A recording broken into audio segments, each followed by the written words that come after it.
Love podcasts, hate nonsense. It's the PoliticsJOE podcast, everyone. Wow. We've got a couple of new additions around the table. We've got, regular Laura Beveridge. Welcome back. Thank you. And welcome back, Sean Hickey. Thank you. It's You good to be haven't back. been here in ages. Yeah, I know. It feels weird. What have you been doing? Good. Right. I've been Christmasing. Oh. And just everything else, really. Absent. Yeah. Absent, yeah. I had a lot of holidays, but didn't we all? No. No. And you're off again in a minute, aren't you? Yeah, I'm away now until February, at the end of this week. I don't know if I want to take a page out of Ed's book and do like OPSEC, but... Oh, because they might find you there. Yeah, but I can't imagine there's a lot of Paul Joe heads in India. No. So, yeah, I'm going to India for a couple of weeks. Also, if you just keep it broad like India and you don't narrow it down to the exact hotel Yeah, it's you're like in. an American saying that I'm going to Europe for a bit. Yeah, no, I'm going to India, and I'm not telling you whether it's north, south, east, or west. We've got a new addition. We've got your premiere? This is Connor Clark from Gay Star News, and it's not even Pride Month.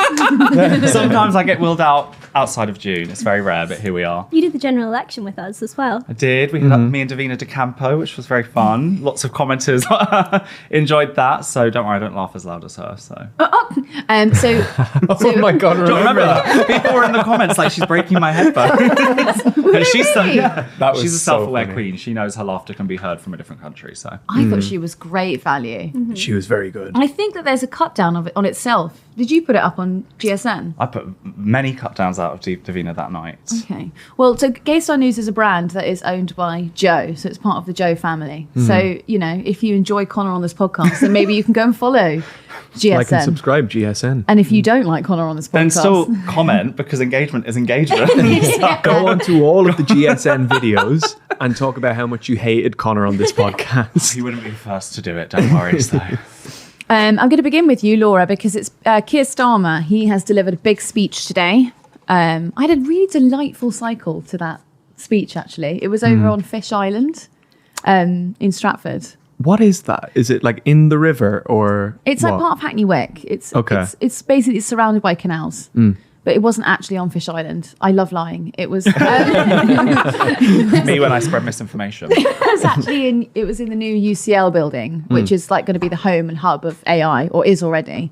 Great. And we had like this really intelligent professor opened up, and I didn't know what she was talking about. So I was like, she must be clever. Oh, look at her. Laura, you have spoken to someone from the IPPR, which is a think tank that is actually normally quite favourable to the Labour Party. They have been talking about the announcement. So this morning, essentially, the big announcement, and we'll get into this in more detail, is that there wasn't really an announcement. It was that the UK is already sort of the home of AI, or at least it's top 4 in the world. And Keir Starmer would like to build on that even more. And he was basically trying to attract data companies to come and, build here. Laura, what did the IPPR have to say about it all? So I spoke to Carson Young from the IPPR, and he was pretty positive about the general announcement. But as you said, there weren't many specifics in it. So his big questions were, well, how is this going to be implemented? And as you said, the UK is already leading in AI. And we had a conversation about how this will be implemented and also kind of how it will be regulated. Because I think one of the big differences with AI in the UK and versus in Europe, which Keir Starmer was highlighting, is we have a more liberal approach to regulation. There was a white paper that said that the UK takes a pro-innovation approach, which basically just means we don't have any general statutory regulation in the UK, versus in Europe, where they take a more active regulatory approach and they categorize AI use into risk tiers. We at IPPR actually did a report on this, and we estimated that sort of in the next 5 to 10 years, 8 million UK jobs could be at risk. So we have 34 million jobs in total, and 8 of those could be at risk. If we just use AI to automate people, and it can, existing AI is good enough to automate quite a lot of tasks. So that's definitely a risk. And what needs to be done is that unions, but also government, And civil society needs to say, we don't want this technology to just be used to automate jobs away and cut costs. We want this to be used in a way that makes jobs better and that perhaps allows people to spend more time on the face-to-face. And I said, is it a Brexit benefit that we don't have to regulate AI as much? Is it attracting more companies to the UK? And he said no. He said that's not why they're coming here. They're coming here because of our university sector and our talent. And that if you look at France and Germany, they're also really big AI players. And they do it within the EU regulatory framework, which he said, for example, if you're in the EU and an AI model gives you an answer to something, you have the right to know why did AI generate that specific answer for me. Do you really? They have to be transparent about it. And in the UK, they don't. And he said that's something that he would like to see implemented in the UK as we move forward with integrating AI into our lives. I actually think, so that would be my recommendation, as they put this into law, I think the EU approach is actually pretty good. I think the, asking companies to be quite transparent about what they're doing with their algorithms. And even if that means they're not, putting models out left, right, and center as soon as they're ready, I think it's a good thing. I think AI development is so fast that a bit of slowing down and making sure things are safe, I don't think that's anti-innovation. I think that's good for trust and good for making sure things work the way we want to. So I think the EU approach, despite having some flaws, is actually a pretty good one. Given that, and given that transparency and that sort of thing is so important, but if the UK has this more liberal approach, could it attract more investment to the UK? Could it be seen as a Brexit bonus, a Brexit benefit? I mean, I would be surprised if regulation makes, if the UK had a more liberal approach, if that would make a big difference in terms of how good we are on AI. The main reason why we're currently in one of the top producers of AI is talent, is some really good AI universities, a pretty good startup landscape, and today's plan by the government will do more on this and make it easier to come for AI talent to come to the UK, and I think building on that and building on strengths in AI in life sciences, which UK is also quite good. I think that is more important than that. Because that's the whole point, Sean, right? So the way that you essentially you feed AI information, and then that's how it will then generate a response to any other question you give it, right? What would be the dangers, do you think, on a face value level? Is that too much of a question? No, not at all. Sorry, on a surface level. Let's go for it. What's bad about a company being able to hoover up all your data and then spit it back out again? Well, I think the question is less what's wrong with it, it's who profits off it. So I actually don't think that's what my question was. I think that for me, it's been the question of like data autonomy and who owns your data and who sells your data is something that's kind of I've been semi-interested in since like days of, I guess, Brexit and 2016 US election, kind of Cambridge Analytica, all this kind of thing.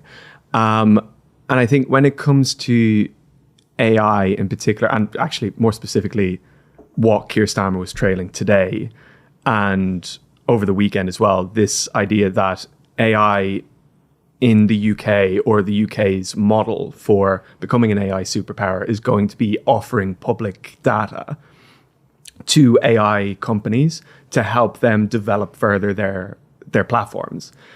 We don't have a say in that whatsoever. So like whether it's the NHS app, whether it's your HMRC account, things like that, your data is on those platforms and the government is essentially selling your data and getting money from AI companies to use that data to develop their platforms and softwares. So I think it's less to do with the business model of it, or it's entirely to do with the business model of it, that the people involved in teaching these softwares how to be useful tools should be the ones that are profiting off of it, rather than a buzzword speech from the Prime Minister of the UK to attract some sort of investment from Silicon Valley or from China or whatever country, to make a cheap buck off of the citizens of the UK, you know. Did you get a sense that when he was talking about the NHS's data and how that will be used, because that is going to be used, he was asked actually multiple times, did you get a sense he wasn't quite giving a clear answer? Because it was, what was it he was saying was that they will take that data, but it will still be owned by the government. So it's, okay, fine. Like, you're not, like, you've still got the data. You're giving access to somebody else. You are the original holder of the first copy of that data, right? It's like making a photocopy, giving it to someone else. Like, I guess I'm not a computer scientist, but I would assume that's what they're doing. But I don't really think that gives me any reassurance for how they're operating in it. You know, I don't want to sound greedy about it. Like, it's not like, oh, where's my cut? You know, but it is kind of your body, yeah. You know, there is like a certain level of autonomy that you should have over who is buying and selling the data. You know, I don't know. Yeah. Oh, did you want to say something? No, I was just going to agree. I think it's a really, the thing that I took from the speech in terms of what you were just discussing is that we don't really know. And I kind of get the vibe that the government doesn't really know. It kind of seems like their strategy is let's play catch up after we introduce it, which, sure, I get where they're coming from, because the whole idea of let's be the ones to lead the race, I get where they're coming from, but it's all feeling a bit too Cold War for me. And I don't know, there's like, when I was watching that speech, that's what I kept thinking of when he kept saying superpower and the race. I was like, I get it, but equally, look at things like nuclear arms from that period. It took so long for the world to catch up to what that really meant for us all. And I do kind of see similarities between that and AI, because right now we're playing this game about data and stuff like that, where none of us really know what it's going to do or what we need to protect ourselves at a human, just citizen level. Right now, I don't know what I can do to stop my NHS data being sold to whoever wants it in the name of AI. And I was saying it. Sorry, go ahead. No, please. I was saying it to you earlier on of how the speech itself sounded like it was maybe 2 years out of date when it came to what the UK should be doing in terms of it. Like, just looking at AI and saying this is the next big tool, there's nothing that could possibly go wrong with this, when in reality the government themselves have already had, and just in the last week, that fucking farm animal AI TikTok thing, right?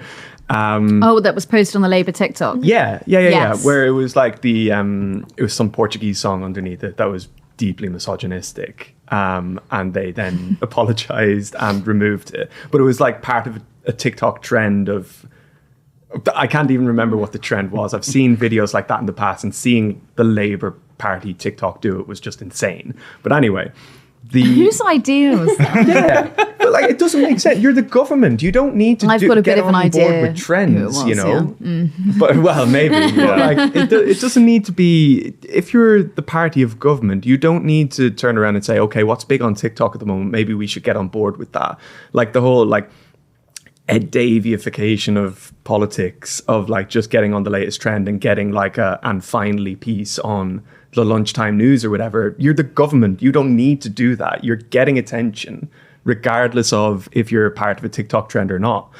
But anyway, with the speech itself, it just seemed too tech utopian for what we already know are the risks and uncertainties and potential regulatory obstacles that AI poses. Which is insane, because if you think about it, in any other business, you wouldn't push for deregulation. In fact, it was actually one of the things that Labour used to lambast the Tories for. Like, do you remember when, firstly, free ports, Labour not a fan of those, but also the city, I think, is the big one, because Boris Johnson was arguing for some time, we've got to liberate the city. We've got to, Liz Truss wanted to lift caps on bankers' bonuses and basically just like free them from all the red tape that was put on them after the financial crash. Yeah. And it's sort of like, you think about the city, and I think most people would acknowledge that there is so much, that there's basically like a real pinch point of like, the city can crash at any moment, right? You're playing with, actually, it's quite dangerous what it can do to the UK economy if the city is left to run riot.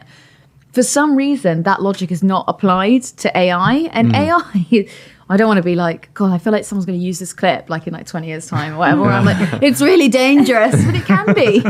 Yeah. Like that's it. It's not that we're Luddites, you know, like Hey, it's just, speak for yourself, pal. You know what I mean? I would like to think I'm not, but it is just strange, and it feels dated the way they're approaching it. It just feels like it's kind of like a lack of real substance or idea about how to, because it's all within the context of growth as well. So like I don't know how you can close that circle of, we're going to become an attractive place for tech companies to come and invest in new technology. Yes, okay, you've got the university sector, you've got very highly skilled people. But for the millions of people in the UK that are already out of work and they've already pitched ideas to get them back into work, I'm not sure how highly skilled AI technology is going to be the way to get people back into work. They're relaxing the visas on that as well. Did you hear that? Yeah. That bit? Yeah. Yeah. I thought that was interesting. I was like, you can't in the same breath be like, we've got millions of people out of work in the UK. By the way. So we'll bring in highly skilled labor instead and continue to have people out of work. Like it doesn't make sense. You know, it's growth, but it's continuing the stagnation of before with a different sector, you know? It's interesting because the IPPR did a report into how many job losses AI could bring, and it could be up to 8 million people could lose their jobs because of AI. And obviously with any new technology, people do lose their jobs. Jobs do become obsolete. But the IPPR were warning without a plan. This could be very bad news, especially for women, because women tend to occupy the jobs that AI is most likely to replace. So that's a lot of back-end office worker and administrative roles. And that's something that Because they we were... are very stupid. We can be replaced by a computer. I think we should get onto this tradwife thing quicker. Because what the tradwife trend? Because if our job gets replaced, like, and we've already ruled ourselves out of marriage or like traditional wife marriage, you know, we could be, well, what are we going to do? Join a commune? I'm not sure. Okay, yeah, maybe.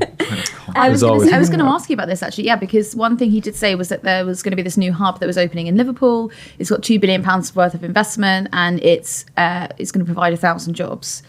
But 1,000 versus 8 million feels... Definitely. And I think that the way to... Sorry, I don't mean to laugh, but it is just like, oh my goodness. And I think the way to job losses being hurting women more, it's kind of unsurprising to women because I think they've been at the brunt of a lot of the harms that we've seen already from AI, whether that's deepfakes or a lot of, you know, kind of bot accounts. In fact, my friend Georgina, who works at TLDR, she had her voice audio deepfaked by a far-right account on YouTube, which has like millions and millions of views. And it's her voice reading a news report, which is very inflammatory and very far-right and full of misinformation about immigration and migrants. And she wrote about it for The Guardian, but this is an area where the law hasn't caught up with AI, and audio deepfakes are a legal grey zone. She asked Meta to take down the video. They didn't do it. That was even before their announcement about Why didn't they do fake it? news. Not sure, she didn't get a response, but she reported it as AI content and it wasn't removed. This is what I find frightening about these, like Meta and X. There's such huge organizations that actually they're quite impenetrable. So if you do have, like, if you think about that in terms of the grand scheme of what's going on Meta, like, no wonder they don't have time to review that. Do you know what I mean? But is it a question of time, or is it that they're just moving into an era of being unaccountable? Yeah. Because I think I would argue they have the resources to be responding to stuff like that, because it is a pretty serious thing to do that, right? I mean, it's literally fake news. But the reason it's so much worse is because we're also in a climate of AI where A, that can be made, but B, it can be shared widely online with zero to no consequence or correction, especially with the fact-checking stuff on, like you said, X it's there with the community notes, but that takes a while to catch up anyway. A lot of times you'll see these things and it takes days for that to be added. And then when you go on now Instagram and Facebook and the various platforms that Meta owns, we're going to be seeing the exact same thing, which is inherently going to probably hurt older people who are more susceptible to it because they didn't grow up with social media and have more of a clear eye as to what to spot. Do you know, Laura just talked about she mentioned deepfakes there. Do you think that there it's a specific impact in the LGBT community that we're not talking about? I think deepfakes are, yes is the quick answer. I think the reason being, a lot of what we're discussing benefits the right. And what the extreme and far right is wanting is to weaponize AI in a way that benefits their own belief system, i.e. discriminatory or bigoted. So, for example, one of the contentious issues within the right is drag queens around children. There is no evidence that this is a problem. This is not a proven issue.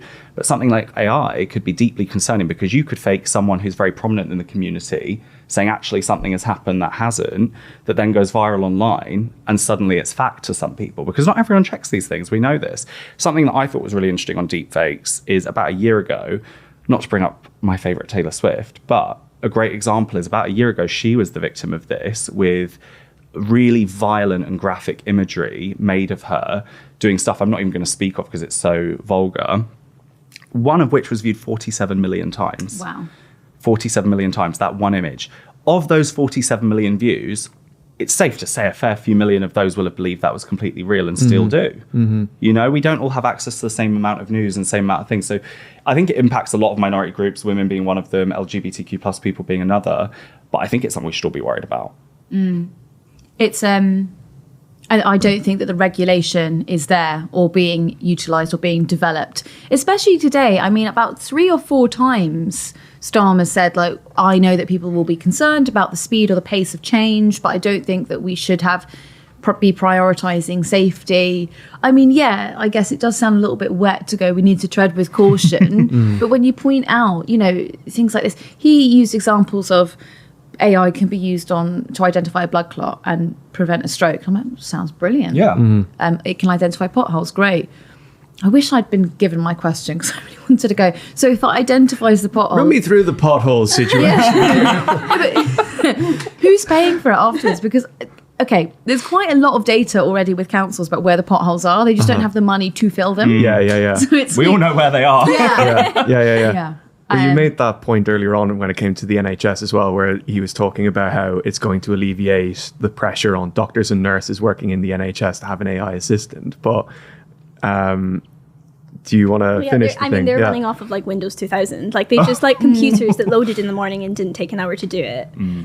So maybe there's quicker fixes. I think that's like, okay, the concern, and also why it doesn't concern me about NHS data being shared is I'm like, you can't even join up what jabs I've had. Like, so true. Like you have to go to I have to go to 2 different doctor's surgery because we moved like when I was a child.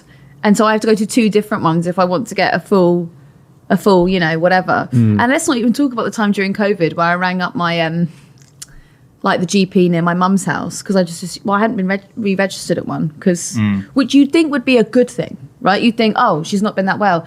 And I'm not joking, the receptionist said, we thought you were dead.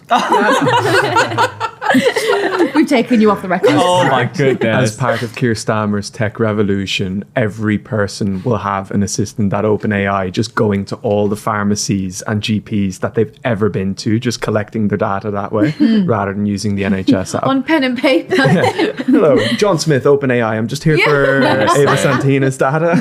They're like, oh, sorry, I'm sorry, we can only give you one of the jabs. You just need to go down the road for the next 5. Should we talk about the economy? Have you been enjoying the economy? Have I been? Personally, I think the economy is so... it's such an unhinged conversation to have because there are so many layers to it, just like an onion. No, but because basically... So true. No, but in all seriousness, it's really tricky because I empathise with what Labour says in that they've inherited a mess. We all know it's a mess and it can't be fixed overnight. But equally... it's almost like some of the things that they had vowed to do. And you know what I mean? It's like, where is it? Where's the steps to actually improve the lives of the day-to-day people that you promised? Do you know what I mean? And that's what I'm kind of finding quite tricky at the moment, where I hear these big conversations about AI and China and all this. I'm like, it all sounds great until I scratch just the tiniest bit. And then I'm like, maybe not. I think the what we inherited line is wearing a little bit thin. It is. Yeah. And it felt a little bit thin today because obviously the pound has slumped to a 14-month low against the dollar. It's at 1.21. Slumping against the Indian rupee as well. Well, that's a big concern for some of us at this table. But what I was saying, That took me a second. Sean and I, what I said to him before we came on air, I was like, oh, Connor and I really went to America at the right time. Oh, we because did. do you know that we had like peak pound? Did we? Yeah, we I didn't did. feel like it when I was there. But... Anyone want to say anything more intelligent? Don't look at me. Listen, invite the clown. Invite the clown.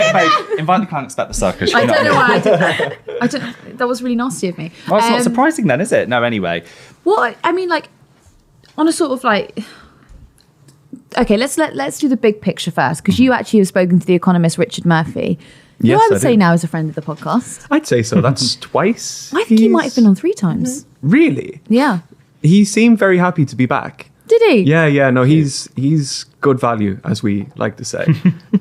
He was very good fun, in a very good humour. He also pointed out that there was a shine from, I think, that light on the back of my head that may have been difficult to edit in post, but I said, don't worry, Richard, that camera on the computer, not for you, not for the computer, not for the edit.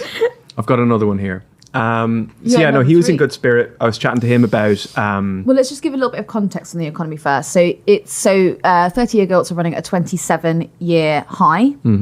As I said, the pound is at a 14-month low against the dollar. Borrowing costs highest in 16 years. Under Liz Truss, this was rather concerning. yeah. But we're not concerned now, or was Richard concerned? So he said that in comparison to where we were under Liz Truss, we are moving at a different pace, number one. Number two, we're still within a window where the government has the opportunity to tell the Bank of England to act on these things. So whilst we have the gilts and we have the borrowing costs at all-time highs, there is still frameworks in place for Rachel Reeves or whoever it might be in the Treasury to order the Bank of England to act. But they're not doing that. And so that was kind of the crux of his argument, was that we are being led by, or the leader of the Treasury is acting in a way that doesn't seem fitting to the Chancellor of the Exchequer. From as far as he could see, it was a case of Rachel Reeves kind of being caught in the headlights in some kind of way, where we were chatting in the context of the trip to China and the trade deal. Well, so you're saying she's just like sitting there and not doing anything? Yes. So when it comes to I'm not going to go entirely into China now, just in terms of the context of it. Rachel You were saying did. that. Well, yes, she did. But interestingly enough, she did bring Andrew Bailey with her, which Richard They're old found. mates, aren't they? Well, this is it. They're little friends. Do you know about this? Her and Andrew Bailey, Governor of the Bank of England. They've been hanging out long before Labour got into government. Well, I mean, she used to work for him, I suppose, didn't she? Did their accounts, yeah. Yeah. But no, he said that that's kind of like a point that you can take as indicative of where the Treasury is that if she needs the Governor of the Bank of England to come with her on to have trade meetings with the Chinese government, then that kind of gives a signal that's not necessarily very promising for the British public. Especially considering that deal was almost entirely to do with services that are financial services and legal services. Not much really to be said or done for the ordinary person in the UK. So when it comes to everything else... When it trickled down, though? Well, I mean, I'm still waiting for my, I don't know, like the 1970s crashes to trickle down to me now. Maybe one day they'll trickle down, but certainly not in the lifetime of this government. Oh, is that piss? Yeah. Oh, God. Thank you. But yeah, no, he wasn't necessarily too optimistic about Rachel Reeves and her ability to act on the issues that we're facing at the moment. Would we like to see a clip? I'd love to. Roll the clip. in an emergency, I would call this an emergency, the government is allowed to tell the Bank of England that it doesn't agree with its decisions and it can overrule them. And there are two decisions that the government could overrule now. One of those is the interest rate. We've got a base interest rate at present of 4.75% in the UK, which is near enough the rate of interest that is now being paid on government debt, which everybody is in a complete spin about. And if we look at the Eurozone, they're paying 3% equivalent interest. And the difference between the two is obviously stark, staggering, real, and providing a benefit to them, which we're not getting. And the government could say to them, cut the interest rate in the UK, the Bank of England, that is, cut the interest rate. But the thing that none of the commentators are also noticing, and this is the one that really staggers me, and I tried to raise this last week in a BBC interview, and I was cut off for actually mentioning it, and that is that right now, the Bank of England is selling £100 billion worth of bonds a year into financial markets. These were bonds that it acquired during the COVID crisis and during the 2008 financial crisis under the quantitative easing programs, and they're selling them back into financial markets. And the only thing that they're doing with that money is reducing the size of their balance sheet. It's cancelled. It's dead money. They're sucking money out of the private sector economy for two reasons. One, to keep interest rates high because they think they need to control inflation, even though inflation is under 3% and therefore of no great consequence at present. And secondly, to cut growth because they think that will reduce the rate of inflation. So we have Rachel Reeves getting terribly paranoid about the fact she can't deliver growth, and at the same time, the Bank of England going hell for leather and actually creating £100 billion of government bond sales a year to deny us growth. I mean, this is literally like driving with your left foot on the brake and your right foot on the accelerator, both as hard as possible, with the handbrake on as well. If you could achieve that and you still got one. My car doesn't seem to have a handbrake anymore. It's electronic. So I couldn't do that goal. But if you did, and what would you end up with? I can't remember what Jeremy Clarkson calls those spinning effects that he did in his time on runways. But the point was that we would just have the economy out of control. And that's exactly what we've got. This is actually and genuinely and fairly similar to the situation that was created when Liz Truss tried to do one thing with the economy and the Bank of England literally did everything it could to undermine her. And we got a crisis then. And to some extent, we have the same situation now. But the replication now is not that we've got an economic crisis, because we haven't got a real economic crisis. I mean, we've just got a bit of pressure on the pound, which is therefore falling to its, as you said, lowest in 14 months. But what we have got is a complete mismanagement of the economy going on, with the Bank of England and the Treasury making totally different demands and claims. And that's what is spooking people in reality. And it's what spooks me, to be blunt. The Bank of England needs to be reined in, brought under control, and generally told what to do, because they are the people who are really harming the UK right now. Mm-hmm. And you also mentioned in a blog post over the weekend that they're deliberately doing this. They're deliberately kind of putting the UK economy into overdrive, this conflict between politics and economy, and the issues that the Chancellor has to try and alleviate these problems that ultimately cannot be alleviated until she comes to the Bank of England and forces them to make changes. Why is it that there's this kind of conflict between the two? And I guess to touch on what you were just mentioning there, you said that this is different to how the economic meltdown of the Liz Truss days played out. But what is the tangible difference between the two, if there is kind of this conflict between the institution of the Bank of England and the institution of the Treasury? The problem that we have with economic management in the UK can be simply summarised. We pretend that there is something called fiscal policy, which is about spending and, broadly speaking, taxation. And there's a thing called monetary policy, which is, broadly speaking, about setting interest rates and controlling the money supply. That is a fundamental error. It creates a perception that you can manage those two things independently when that is not possible. Remember, our money supply is created by the government when it spends.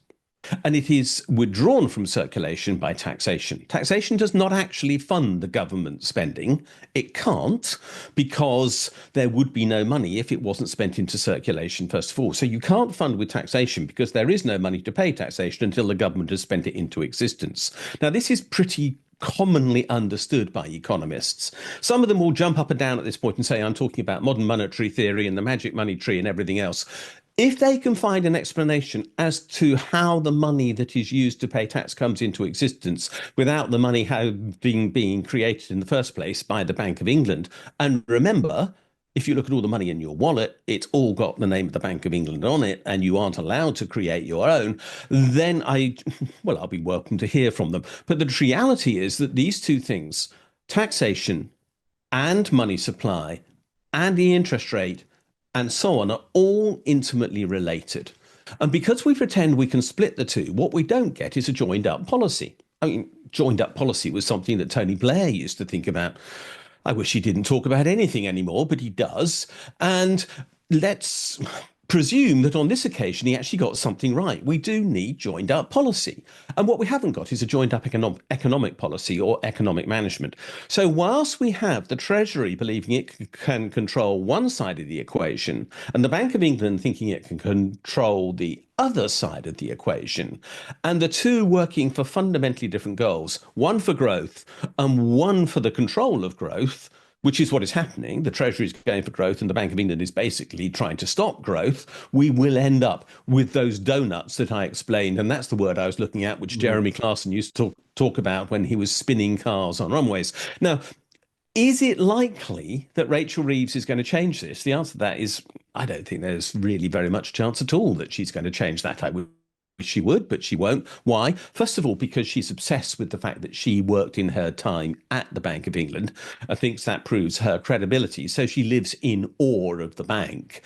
She actually even worked for Andrew Bailey, who is the governor of the bank. So I suspect she still thinks of him as a boss in reality. And I don't think she knows how to control it. And I think we've got the wrong person in charge as a result. And secondly, she hasn't got the intellectual capacity, as far as I can see, about when looking at her economic discussions, to understand that we actually do need to have an integrated economic policy, which we haven't got. We've got an integrated mess. Well, sorry, we've got a disintegrated mess. Perhaps I should have put it there. And that's the consequence. I mean, this is insoluble until we have a bigger brain managing the economy. And so far, we've not been gifted with that by Labour. I'll come back to that now in a second, but just on the disintegrated mess, one of the aspects of that the Labour government was keen to put out over the weekend was the 600 million pound investment by China into the UK economy. What would be the reason behind Rachel Reeves going to China seeking investment there rather than in markets closer to home or potentially traditional allies to the United Kingdom? Why go to China? I'm completely baffled. I really don't know. I genuinely can't answer why she would choose to do that. It's just further indication of her political failure. First of all, she's likely to alienate Trump by doing this at this moment, and that therefore seems to be a particularly unwise thing to do right now. I don't think necessarily aligning ourselves with Trump is a great idea, but also putting ourselves in direct opposition to him doesn't seem a great idea either. And I'm pretty sure that Keir Starmer is trying to get high up on the list of people who are going to visit Trump soon after he comes into office. And I'm pretty sure Rachel Reeves hasn't helped his claim there. So that's going to make him look much less effective than Theresa May, who was number one in 2017. So really, really politically naive. Politically naive because obviously what is happening in China, particularly with regard to human rights, for which it was obvious that Rachel Reeves was having to apologise throughout the statement that she made on this investment, but also naive because 600 million is, to use a technical term, the square root of diddly squat when it comes to foreign direct investment in the UK. I did a few numbers before we actually recorded this, and in comparison to total UK investment in infrastructure and all other assets, that's about 1/300,000th of total UK investment. So what is the fuss about? Now, obviously, it's more in terms of annual investment, but even then, we're still talking about thousands. So what on earth is she doing this for? I genuinely don't know. The amount of money involved is in real terms tiny. China has no reason to invest in the UK economy in any significant way, and I'm sure it's not interested in doing so. It's not interested in investing anywhere where there are likely to be tariffs imposed by Trump, and we are highly likely to have tariffs imposed on us, just as China is also going to have tariffs imposed on it. There is just no logic to this at all. Why, therefore, did she flee off to China? And why did she take Andrew Bailey from the Bank of England with her? That was the question that I was most interested in. And I'm going to put out one of my sort of sometimes wacky and off the wall suggestions, which upset people, but which I think might reflect reality. And that is, the Bank of England is really noticing the absence of Russian money in the UK economy at present, and it needs another source of hot money, and that other source of hot money is China. So Andrew Bailey was really there to encourage them to see the UK and its banks as the entry point for Chinese hot money into the European economy. Do I think that's plausible? Oh, yes, I do. I've spent too long looking at the way in which the Bank of England works to promote the flows of hot money through London to think that is implausible. I talk about looking at this subject. I've been doing this for well over 20 years. Yeah, yeah. But of course, with that as well, in the plan itself, it is quite a diverse outline for such a, as you pointed out, relatively small amount of money. But by and large, the investment does seem to be in financial and legal services. Just when you blend that with this kind of plan for growth and the Labour government's objective of kind of making life easier and better for working people and the kind of traditional Labour lines, how do these two things stack up against one another? Look, Labour has abandoned its idea that it was involved in the traditional investment in hardcore manufacturing, making, delivering for the people of the UK. Financial and legal services is a euphemism for servicing the rich, servicing the interests of wealth, because they are the people who absorb those services. And I'm not disputing that there will be some jobs created for people in those activities, potentially as a consequence of this investment. But again, the amount will be quite small. This is nothing to do with what Labour used to be. And I now look at Labour and think it's Lino, as I and friends call it, which is Labour in name only. Because if you look at what Labour used to be and what Labour now is, where we see Labour as the friend of finance and of financial services and of the city, which Rachel Reeves has described as the jewel in the crown of the UK economy, which is utterly bizarre. How can finance be the jewel in the crown of an economy when actually you can't eat or consume anything that finance produces? Then where is Labour in terms of its political philosophy? Clearly way out of line with meeting the needs of people in this country, in my opinion. And I say that as somebody who, let's be honest, worked in financial services, has studied financial services, and understands financial services.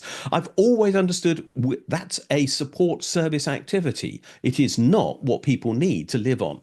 And she doesn't seem to get that difference. So what was he saying there, Laura? Do we not actually listen to the clip? I was like looking at the screen. I was like, where's the clip? Okay, no clip. So no, Richard made the point there that anything because he's got to do the new line now. Do you like how he was like, we need to come back in after the clip mid-laugh. we're leaving all of that in. You know, like when a teacher's like, it's your time you're wasting. Oh my goodness. That's what he did. What happened? What was Richard saying, please? So the point he was making that all of these trade deals, although the Treasury and the Chancellor are going into them saying that the idea is the project for growth, the plan for growth, ultimately the deals themselves are not going to produce, they may produce growth in a certain sector, but not for the entire economy. And certainly not when it comes to the material conditions of British people. Again, when it came to the Chinese example, if it's financial services and legal services, there's not really much Joe Bloggs that's struggling to pay his heat and bill is going to benefit from in this deal, you know. And yeah, like as I said before, like going on trips like this with Andrew Bailey kind of just leaves a strange taste in the mouth, especially when you're considering that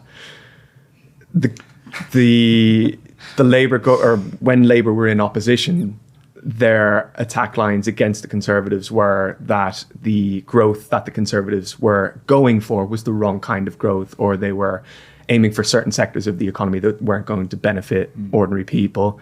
They then produce a manifesto and run on a campaign in the general election last year to benefit working people. And it seems, certainly in Richard's eyes, that we're kind of seeing that, but in red. Laura, do you think that this policy is reflective of the Labour manifesto? I think if the Labour manifesto is, like Sean was saying, to improve the lives of working people, then no, not at all.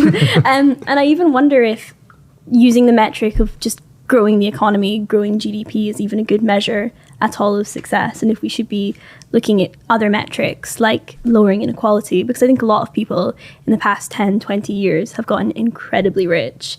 And so there is growth in the economy for them, just not for everyone else.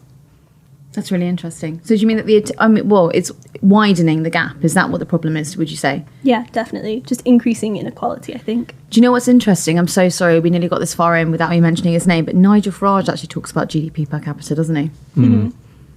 He does, and I think it is a better measure. Or things like household income, health outcomes. Those are much better measures, I think, of the health and wealth of your nation. However, when you are talking about GDP per capita, especially when you're looking at the AI announcement as well, and how visa restrictions are going to be loosened and they're highly skilled, highly paid jobs, that skews GDP per capita massively and doesn't necessarily reflect the realities on the ground for a lot of people, you know. Because that money's not in the UK economy, or what? Well, do you because mean? it's like it's an average income based off of highs and lows, and productivity in certain sectors far outweigh the productivity of other sectors. Like that's kind of an issue in. Sorry to make it about Ireland for a second, but I see a lot of kind of talking points that were in the news in Ireland maybe 10 years ago in things like the AI announcement, or things of like, we can really supercharge the economy because of Brexit. We can bring in multinationals from here, there and everywhere.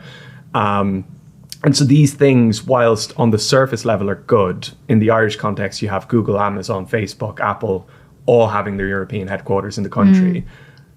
But they're very niche sectors that have a certain amount of people that are highly paid, and then another amount of people that are not so highly paid, thinking like security, cleaning staff, these kinds of roles. That, on the whole, yes, it's good that there are some well-paid jobs in the country, but that skews what a GDP per capita statistic looks like. You know, it's certainly the case in Ireland, where I think we're in the top, either the top 5 or certainly the top 10 in the world in terms of GDP per capita, but the average income is, or the average industrial is on par with the UK. But the GDP per capita is 2.5 times that. And you give them quite a sweet tax deal. Yeah. Well, you have to. How else are you going to keep them there? Okay, why don't you go and work for the governing party? Do you think that this is what was expected from a Labour government? Because it's not only on the economy, but not to put words in your mouth, but I suppose that Labour has let down, gosh, it's just going to sound really doom and gloom. There are potentially a couple of manifesto commitments that were not upheld, or at least sort of loose promises that were made before the election, or maybe even some assumptions that were held. I think the assumptions thing is really interesting, because I think a lot of us just kind of assumed things would feel very different under a Labour government. And it's certainly, I don't speak for all of you, but for me, it doesn't feel any different to when we were living under the Conservative government for the last 14 years. I think right now it feels like Labour has nowhere to really go, because you've kind of got either raise taxes, which they vowed not to do, or you've got return to austerity, which they vowed not to do. So it's kind of like, where are we kind of going right now? You know what I mean? In terms of, so I would agree and say it does feel like they're not delivering what I would imagine a Labour government to deliver in terms of, like we've just discussed, the everyday person doesn't seem to feel like anything's different or on the horizon to be different. And then we're having these massive conversations about things like AI. It's kind of difficult to see how all these things align and then lead to something better. I think your on the horizon point is really interesting, because what Starmer was trying to project today with this AI speech was that things are going to get better. We just got to sit it out.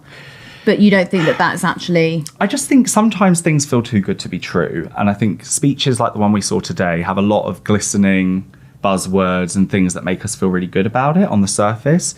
But I just think when you start thinking deeper into it, it's like we were talking about with legislation, not to make it about AI because we're talking about the economy, but using that example, we're talking about how amazing AI is going to be and how great it is for various sectors like the NHS, which is great. I can see that. But you're also in the same breath saying, the legislation is going to have to catch up way after we introduce it because we're not quite ready for what that's going to look like. And he said something like, I'm going to address the issues as they arise. But to be honest, none of us have a clue what those issues are going to be right now. They could be anything. I'd like to think that they will have a clue, but it doesn't feel like they do. That's it. Yeah. You think the party of government would have an idea of what the problems might be before they arise, given the resource that they have. But I don't know about all of you. To me, and this goes beyond AI, a lot of things at the moment are feeling very rushed. That's how it feels to me. It's like things like using AI again as an example. It very much feels like we want to do this because right now feels like we need to get ahead of we need to get ahead of other countries, as opposed to we need to do this now because we're ready for it. You know what I mean? Mm-hmm. Yeah. No, definitely. That's entirely what he was saying. He was like, you're either going to be the buyer of AI or you're going to be the seller. You're either importing it or you're exporting it, and we want to be the exporters. That makes sense, doesn't it? Yeah, definitely. So we don't feel like the way about steel or anything else. Do you know what I mean? Any of the stuff we've already got the bloody infrastructure for. Mm-hmm. But he did say today, which I actually quite liked, and I'm surprised more of the right-wing papers haven't picked up on it yet, but he said, if you want to build here, we're going to blitz through the planning regulation. Like, come to me. Mm-hmm. I will let you have that land. Mm-hmm. I'm surprised that, some of the more tabloid style journalists haven't picked that up yet. Yeah. They're going to build on your homes. They're going to build on your schools. They've still got the rest of the week to get on with it, I suppose. There'll be that one Green councillor moaning about the newts or something like that. Do you know what I mean, though? I think we are going to have one of the... we're going to have the Greens on, aren't we? Hopefully, yeah. Yeah. To speak about taxing wealth. I think it was after Ed and Lewis Goodall's interview, which I don't think was an attack on the Greens, but was interpreted as an attack on the Greens. On Twitter, yeah. By one of the Greens, it was, yeah. I see. There's a thread about it. Oh, I did see that. Yeah. I did see that. Well, good to have them back on.